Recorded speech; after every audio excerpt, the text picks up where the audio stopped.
And I just feel like the post-COVID world is interesting because there's so many things we've all sort of accepted, and just the prices of things going up, and just the distribution, and also learning that, like, as distribution of goods gotten centralized, that's where some of these systemic things can happen, because if there's a breakout somewhere, that it affects the whole country, whereas like things used to be more localized, whole world, yeah. like say food distribution, or you used to get your butcher from a locally sourced place or whatever, you know what I mean? Like, everything's so centralized and everything's so monopolistic, I guess, is as far as systems and companies, and you look at the way that corporatization, it's really interesting. I was thinking about this last night, that whoever controls perspective controls the narrative. And so if you even think about what's happening as far as like politics and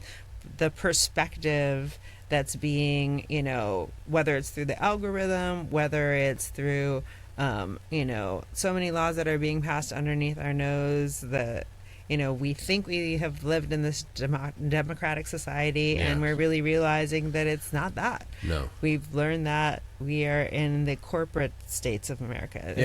It's not the United States of America. It has now become a systematically divided, intentionally divided narrative of, a perspective of division that is just being continued to be like flowered out. And so that's why, even just like with the wellness work, with, creating opportunities for ourselves, with, so many people that I know are super skilled. And I have multiple friends who've worked in corporate environments who have been out of work for a year and a half. So really thinking about like, what are ways that we can become more kind of, multifaceted, multidimensional, and like having multiple streams of income.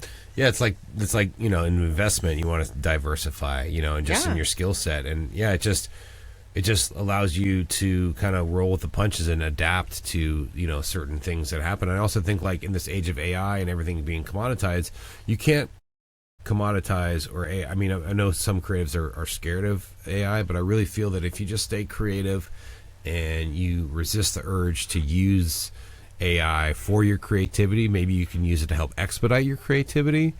Or expedite the boring administrative stuff. Right, exactly. Yeah, I guess that's kind of what I've leaned to. Yeah, but like, you keep your creativity pure. Like, you can't manufacture that in a lab, or on the computer with an algorithm, or scraping, things like that. It's always going to, your creativity, the human mind and the human creativity, I think, is always going to come on top. So it's really refreshing that you're keeping the hope alive, and you're keeping that positivity, because I really feel it's true. And everyone is creative in some respect, with whatever they do. And we the just passion, need to spend more time. We need to spend more time away from our devices. Spend listening more to time. That inner child. Yeah, listening to the inner child, or if there's a passion that you're into, spending some more time and energy investing into that, because there's so much time that's spent scrolling. I'm not above it, and I'm really trying to be better at it. But I realize how,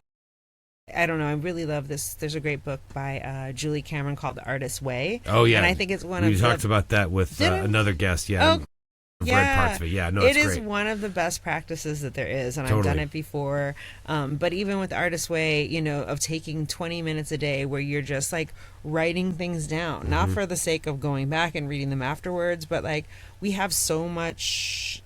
Our brain is a supercomputer. There's so much information that comes in, and we have to be able to process it, and we also have to be able to let go of it, because otherwise it becomes overwhelming. And so it festers up in there. And so even with like creative pages, with the morning pages, it's just like taking 20 minutes and writing free form, like having your coffee, not being with your phone, or whatever you're having your tea, and then just letting some creative ideas flow, and then being like, I'm thinking about this thing, like being within your own, have this with whole, no constraints. We have this whole like interstellar cosmic dimension within ourselves, and it's so left so unexplored.